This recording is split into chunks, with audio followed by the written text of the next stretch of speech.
अजीज़ दोस्तों, अस्सलाम वालेकुम, नमस्ते, सत श्री अकाल, जय जिनेंद्रा, गुड आफ्टरनून। अजीज़ दोस्तों, ह्यूमन राइट्स के हवाले से पाकिस्तान के डेलीगेशन ने जिनीवा में बड़ी धुआंधार स्पीचेस की हैं और ये बताने की कोशिश की है कि पाकिस्तान इस दुनिया में जन्नत है और ह्यूमन राइट्स की कोई वायोलेशन नहीं हो रही। इस पे मैं ज़रा डिटेल में आऊँगा। पहले ज़रा एक दो छोटी छोटी खबरें। पाकिस्तानी मेन अखबार है, सबसे बड़ा इंग्लिश अखबार, डॉन, और डॉन के एक न्यूज़ आर्टिकल के नीचे कुछ लोगों ने कमेंट किए हैं। उसमें यह है कि मुझे बताया गया है कि मैं पाकिस्तान के दुश्मनों ने मुझे हायर किया है और मैं प्रोपेगेंडा पेजेस रन करता हूं पाकिस्तान के ख़िलाफ़। और आगे एक आफ्ताब लिखता है कि एक्स मेयर जमशेदपुर, यानी मैं, कराची, एक फ्रेंच सिटीज़न है और वो उन मिडलमैन और सस्पेक्टेड लोगों के राडार पे है जो सुपारी लेके यूरोप में और अमेरिका वगैरह में कत्ल करते हैं। इसके अलावा एक मैंने वीडियो बनाई थी लास्ट ईयर सितंबर में जब मैं जिनीवा गया था कि पाकिस्तान के डिफ़ॉल्ट होने पे क्या क्या ख़तरात हो सकते हैं। इसका मैंने रिपीट आपको लगाई थी अभी कुछ हफ्ते पहले भी वापस। ये मिलियंस ऑफ जगहों पे वायरल हुई है और उसके हवाले से पाकिस्तान में ये जो चल रहा है सिलसिला मेरे बारे में कि ये भारतीय इकोनॉमिस्ट की खौफनाक पेशिनगोई पाकिस्तान की माशी सूरत हाल पे, और ये मुझे भारतीय इकोनॉमिस्ट कह रहे हैं और लुक इंडियन थिंकिंग। तो मेरा ख्याल है कि मैं जहाँ थोड़ा मार रहा हूँ सही मार रहा हूँ, क्योंकि जब उनको तकलीफ़ हो रही है तो इसका मतलब सच पाकिस्तान में बहुत तकलीफ़ दह हो जाता है इन लोगों के लिए। अजीज़ दोस्तों, हिना रब्बानी खर, minister of state for foreign affairs, वो पाकिस्तान गई, पाकिस्तान से जिनीवा आई हैं। जैसे कि मैंने आपको बताया था कि जिनीवा में एक universal periodic review UPR Pakistan के ऊपर स्पेशल सेशन 2 दिन का चला और ये पाकिस्तान से एक बहुत बड़ा डेलीगेशन लेके आई और जिनीवा के सबसे महंगे होटल में वो डेलीगेशन ठहरा। भिखारी मुल्क का यही हाल होता है। हमारे भारत का डेलीगेशन जब सरकारी कोई आता है, मिनिस्टर्स का और ये सब, तो वो ज़्यादातर एम्बेसी वहाँ पे एयरबीएनबी जो वेबसाइट है ना, जहाँ से सस्ती रेसिडेंसीज मिलती हैं, उनसे सस्ते से सस्ती रेसिडेंस ली जाती हैं। हालांकि भारत तो किसी से भीख लेता नहीं है, उल्टा देता है।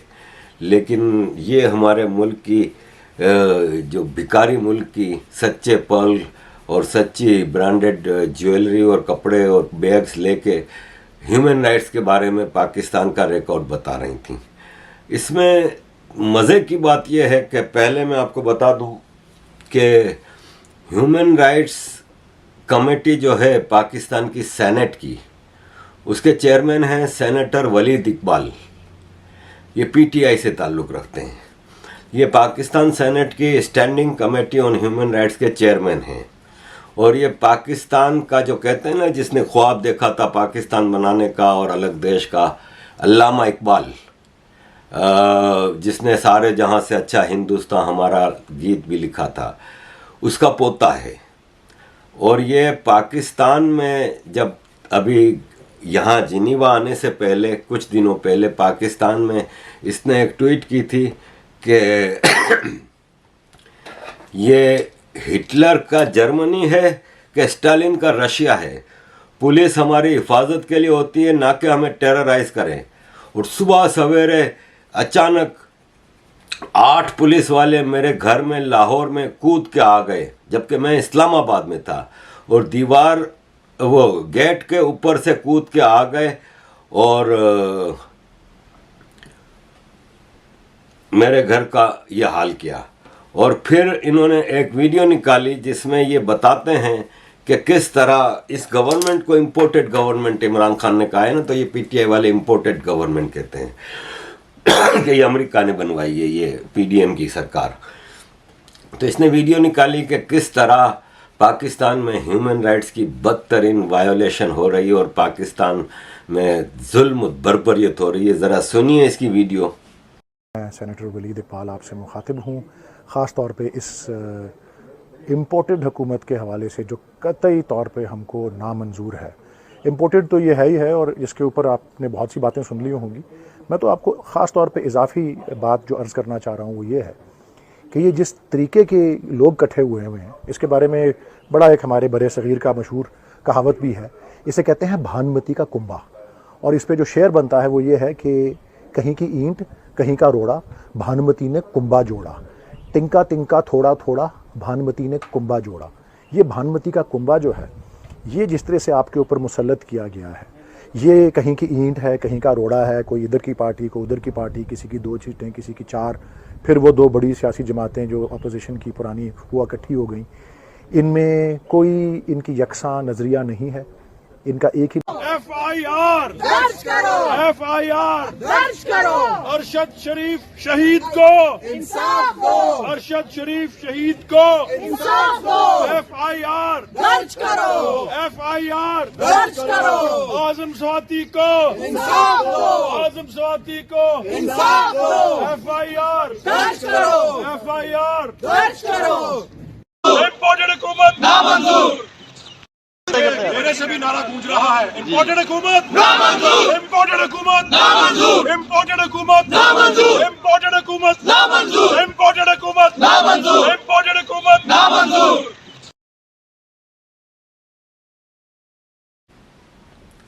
अब आप ये देखें कि यही सेनेटर जो अभी कुछ दिनों पहले पाकिस्तान में ये बात कर रहा था, अब इसको टास्क दिया पाकिस्तान आर्मी ने कि अब तुम जिनीवा जाके वहाँ पे पाकिस्तान के ह्यूमन राइट्स को बहुत अच्छा बताओगे। अब पाकिस्तान के ह्यूमन राइट्स का तो ये हाल है कि रोज़ ही कुछ ना कुछ होते हैं। जैसे ये एक national commission for human rights है ना, उसने इल्ज़ाम लगाया है कि मिनिस्टर ऑफ रिलीजियस अफेयर्स है ना, वो औरतों के साथ डिस्क्रिमिनेशन करता है। वो ऐसे है कि अभी हज प्रोग्राम जो होता है ना पाकिस्तान का, ज़ाहिर है लाखों हज के लोग जाते हैं, इसमें बड़ा माल बनता है, सब कुछ है। तो हज प्रोग्राम का डायरेक्टर जनरल एक औरत को लगाया पाकिस्तान की सरकार ने। तो रिलीजियस अफेयर्स के मिनिस्टर ने कहा कि नहीं, एक औरत हज प्रोग्राम की डायरेक्टर कैसे हो सकती है, ये रिलीजियस मामला है, इसमें आप औरत को नहीं डालें। जबकि आपको याद होगा कि अभी दिसंबर में अमेरिका ने पाकिस्तान को $2 लाख या $2 मिलियन दिए थे जेंडर इक्वलिटी पे काम करने के लिए, कि औरतों के और मर्दों के राइट्स को बराबर करने के लिए। और ये है जेंडर इक्वलिटी। दूसरा, ये आज की खबर है कि पाकिस्तान में एक सिख भाई हैं, उन्होंने इल्ज़ाम लगाया है कि मुसलमान उनको और उनकी बेटियों को मारने की कोशिश कर रहे हैं। और उसने कहा कि मैं अपने जैकबाबाद सिंध में अपनी बेटी को स्कूल से लेने गया, तो वहाँ के लोकल मुसलमानों ने मुझे रोका, धमकियाँ दी और मुझे कहा कि हम तुम्हें और तुम्हारी बेटी को मार देंगे। नारायण दास भील, फाउंडर और chief organiser Hindu organisation of Sindh, ने ये ट्वीट में एक वीडियो पूरी बताई है जहाँ इस सिख भाई ने अपने ऊपर होने वाले अत्याचार के बारे में बताया है। और ये ऑर्डर ऑफ द डे है। रोज़ सिंधी हिंदुओं की लड़कियां अगवा होती हैं।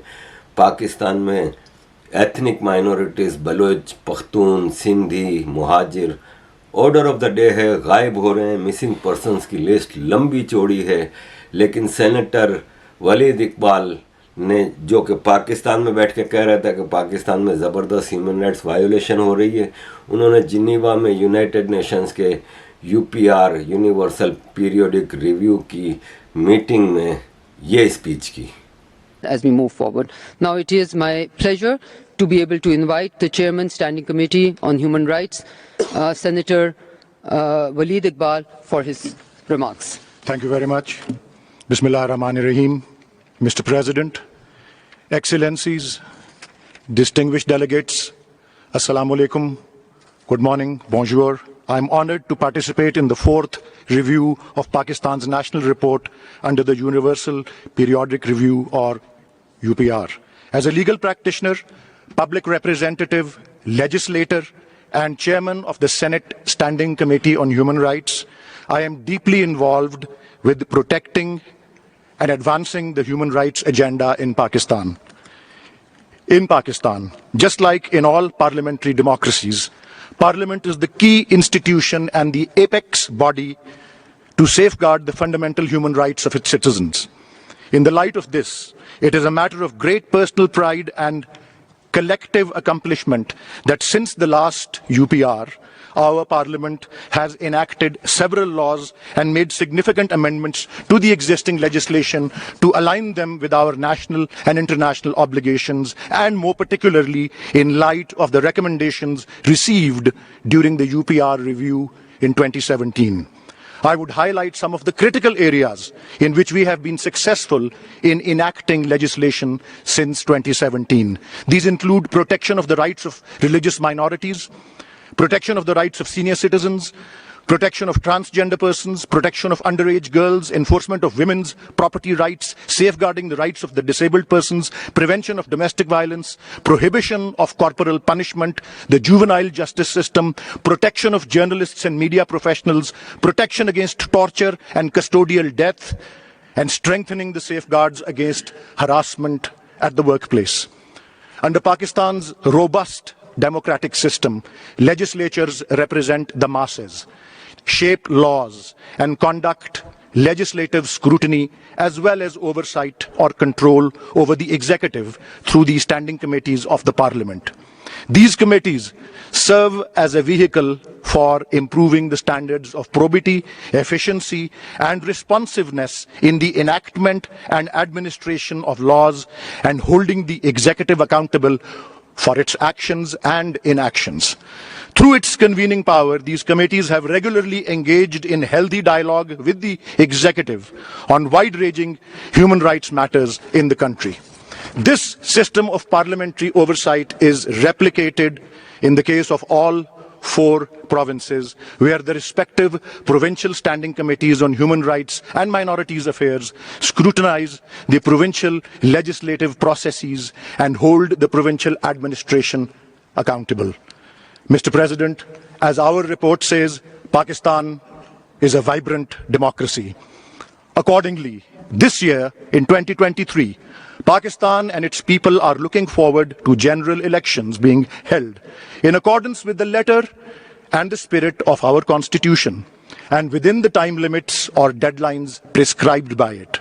We will be continuing to ensure that citizens of Pakistan can participate freely in the political process, involving both the freedom of the majority to influence and guide policy and the freedom of political minorities to publicly and freely advocate for their positions. Pakistan also remains committed to enabling the enjoyment of basic civil, political, economic, social, and cultural rights by its citizens. This commitment is encapsulated in the wide range of fundamental rights guaranteed or promised by our Constitution. Included among them are freedom of association, freedom of speech and expression, the right to assemble peacefully and without arms, the right to enjoy freedom of movement throughout Pakistan, and also the fundamental rights guaranteeing inviolability of human dignity as well as privacy of the home. I note with satisfaction that Pakistan has the capacity and political will to ensure that all persons and entities who inflict any abuse or commit any excesses against our citizens in any of these areas will eventually be held accountable and brought to justice. Mr. President, in conclusion, I would like to reaffirm the commitment of Pakistan's parliamentarians towards the cause of promotion and protection of human rights in our country. I thank everyone for their constructive feedback. We will give due consideration to the recommendations received today and try to implement them in light of our legal, constitutional, and democratic obligations. Thank you. Thank you, Mr. Senator, for अब आप इनका double standard देख लें कि झूठ, hypocrisy, ये इनके लिए रोज़ की ज़रूरत है, इसके बगैर ये चल नहीं सकते। तो अजीज़ दोस्तों, ये ह्यूमन राइट्स पाकिस्तान है ना, यूनाइटेड नेशंस की ह्यूमन राइट्स ट्रीटी की कई कवर्नेंट्स हैं, कई आर्टिकल्स हैं, और पाकिस्तान उन सबको रिकॉग्नाइज करता है। इनवॉलंटरी डिसअपियरेंस, लेकिन पाकिस्तान में मिसिंग पर्सन दुनिया में कहीं इतने नहीं है जितने पाकिस्तान में हैं। एक्स्ट्रा जुडिशल किलिंग, रोज़ की बात है पाकिस्तान में एक्स्ट्रा जुडिशल किलिंग, कितने बलोच मारे जाते हैं, कितने पख्तून मारे जाते हैं। और फ्रीडम ऑफ रिलीजन, रोज़ कितनी कन्वर्जन हो रही है, फोर्स कन्वर्जन हो रही है। मतलब कोई एक एक्ट ऐसा ह्यूमन राइट्स का नहीं है जो पाकिस्तान ने सिग्नेटरी है, पाकिस्तान ने उन कवर्नेंट्स को साइन किया है, रेटिफाई किया है, उन सब की खिलाफ वर्जी पाकिस्तान करता है। और जब यूनाइटेड नेशंस इनको बुला के पूछता है तो ये झूठ का पलंदा लेके बैठ जाते हैं और यूनाइटेड नेशंस गर्दन झुका के चुपचाप सब सुन लेते हैं, कोई बात नहीं होती। सिर्फ भारत के रिप्रेजेंटेटिव जो उस हॉल में बैठे थे, उन्होंने एक स्पीच की और उन्होंने बताया कि किस तरह पाकिस्तान बदतरीन वायोलेशन ऑफ ह्यूमन राइट्स करता है, किस तरह पाकिस्तानियों की ज़िंदगी हराम है, किस तरह पाकिस्तान टेररिज्म को एक्सपोर्ट करता है और नेबरिंग कंट्रीज़ में पाकिस्तान अपनी प्रॉक्सी वार्स चलाता है।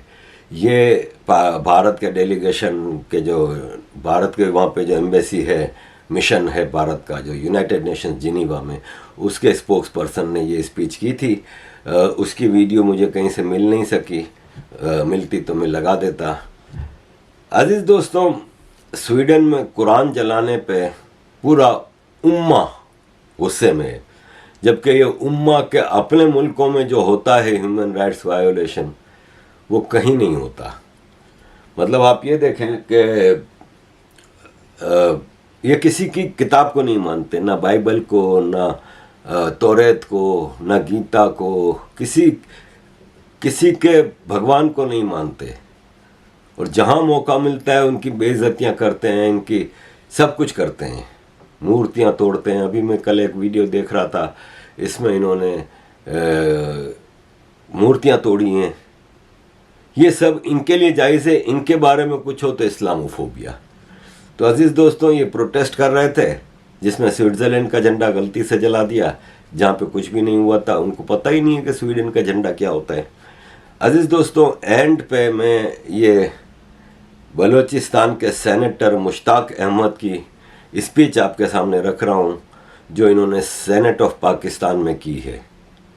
देखें, मैंने आपको कई बार बताया है कि सिंध, बलूचिस्तान, पंजाब और KPK सब में जागीरदाराना निज़ाम कायम है। पंजाब और सिंध में जागीरदार होते हैं और बलूचिस्तान और KPK में सरदार होते हैं। और ये इनका अपना हिसाब किताब है। ये इनकी जेलें होती हैं, प्राइवेट जेलें होती हैं। इनके किसी के 100 गांव हैं, किसी के 500 गांव हैं। वो उनका मालिक होता है और उसमें रहने वाले लोगों का मालिक होता है। वो वर्चुअली गुलाम होते हैं। इलेक्शंस में भी जैसे मैंने आपको बताया था कि किस तरह इन लोगों को सरदार की या जागीरदार की हवेली में बुला के वहीं वोटिंग दिलवाई जाती है ताकि कोई गलत वोट ना डाले। और ज़्यादातर केसेस में तो इनके वोट के डब्बे जागीरदार के बंदे खुद डब्बे में भर देते हैं और इनकी कोई ज़िंदगी नहीं होती। इनको कोई ये इनकी ज़मीनों पे काम करते हैं, इनके फैक्ट्रियों में काम करते हैं, इनके ग़ुलाम होते हैं, उनको सैलरीज नहीं मिलती। इनकी बीवियां, बच्चियां, बेटे सब ग़ुलाम होते हैं और सेक्सुअल एक्सप्लॉयटेशन की तो इंतहा होती है। जैसे कि मैंने आपको पहले भी एक बार बताया था कि बेनज़ीर भुट्टो जब प्राइम मिनिस्टर थी तो गार्डियन अखबार में एक स्टोरी छपी थी। गार्डियन की रिप्रेजेंटेटिव गई थी सिंध में, लाड़का नाम है बेनज़ीर की ज़मीनों पे, और वहाँ पे एक औरत से पूछा था कि ये कौन है बच्चा तुम्हारे साथ, तो इसने कहा मेरा बेटा है। इसका बाप कौन है, तो इसने कहा मुझे नहीं पता। साईं सरकार हमारे पास रोज़ नया बंदा भेज देते हैं। ये हकीकत बात है और आज उसको कंफर्म कर रहे हैं।